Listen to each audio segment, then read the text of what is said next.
In a big sigh of relief to Pakistan, international donors have committed to providing over $9 billion in funds to help Pakistan recover from its historic floods it witnessed last year.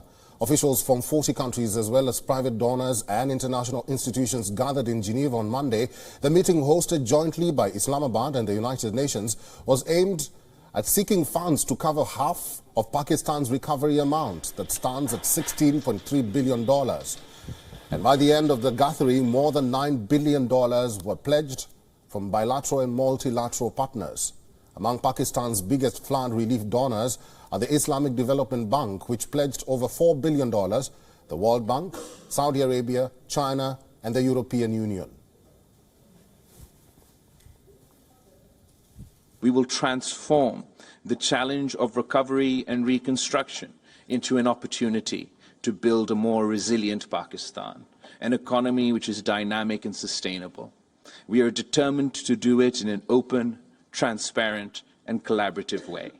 Excellencies, the rationale for this conference is to demonstrate the international solidarity with Pakistan as it begins its journey towards building back better.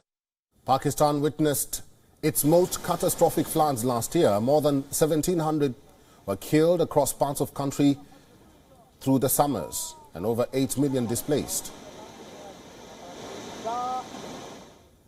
So my heart broke when I saw firsthand the utter devastation of last summer's floods. No country deserves to endure what happened to Pakistan. But it was especially bitter to watch that country's generous spirit being repaid with a climate disaster of monumental scale. Meanwhile, Pakistan Prime Minister Shehbaz Sharif also asked the IMF to pause its demands for economic reforms before releasing more financial aid. The damage Pakistan has suffered is monumental. Now we have to go for rehabilitation, reconstruction of our infrastructure to put people back on their feet. It's a huge challenge that we have to put back people on the feet to the tune of 33 million. That is, I think, unprecedented in the contemporary history. The IMF wants Pakistan to withdraw its remaining subsidies on petroleum products and electricity. These subsidies are aimed at helping the population deal with rising inflation. Last year, the deal was signed by former Pakistan Prime Minister Imran Khan, where he agreed to conditions like ending fuel subsidies. But Islamabad has so far only received half the funds. The last payment in August, with further review of the package ongoing.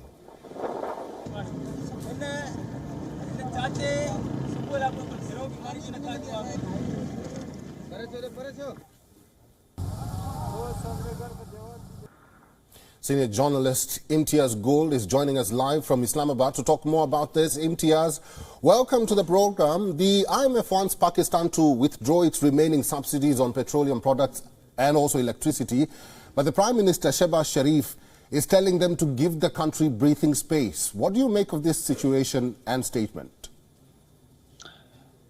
Yeah, it's a catch-22 situation for the Prime Minister in an economy that is more addicted to subsidies, to rebates, to discounts for a lot of big industries as well as the oil and gas sector. And obviously in the current situation, it has become very difficult to withdraw subsidies in the wake of not only the floods, but also the recession, global recession that is hurting Pakistan, as well as the inflationary cycle that has traveled to Pakistan and is hurting the common man.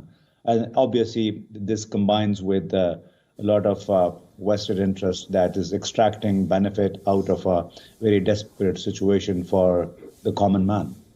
Imtiaz, Pakistan is facing a very dire situation at this moment. There was floods last year. Now there is a very cold winter, and the country has been asking the international community for more help. Do you think this international community is taking time to assist Pakistan? I guess the international community is taking time. It's also preoccupied with other conflicts such as Ukraine, and Ukraine war itself has exacted a big price on the European countries, particularly in the energy sector. So they are reluctant. They are grappling with their own problems rather than focusing on the devastation or the consequences of the floods that hit Pakistan. So yes, that is coming through. However, one also has to keep in mind that generally the problems also lie here in Pakistan, the way Pakistan has been managed by the elites in the last 6-7 decades. And that is a lot of it has to do with the trust that the current system, the political economy has lost in the eyes of the international community, evident from the fact that Pakistan is currently dealing with the IMF for its 23rd program in 40 years. And that itself is an evidence that Pakistan has been time and again going back to the IMF precisely because the reforms that the international lenders have been wanting Pakistan to go through have not come about the way they had envisioned it, and that's why Pakistan has to resort to the IMF borrowing time and again. Imtiaz Gul, apart from the IMF being the saving grace for Pakistan, what else could be the saving grace for the country, you think? Well, I think we need drastic structural reforms in the economy, the way the country earns the money and the way it spends the money. So unless the country, the ruling elites create a balance between the earning and the spending, it will be very difficult for Pakistan economy to stay afloat. So the primary demand that has been coming from the experts, from technocrats, is that we really have to look at the way the government is being run, the way the funds, the available resources are being spent.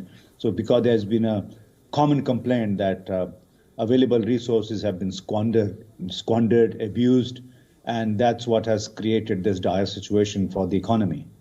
Senior journalist Imtiaz Gul, thank you very much for talking to WION today. WION is now available in your country. Download the app now and get all the news on the move.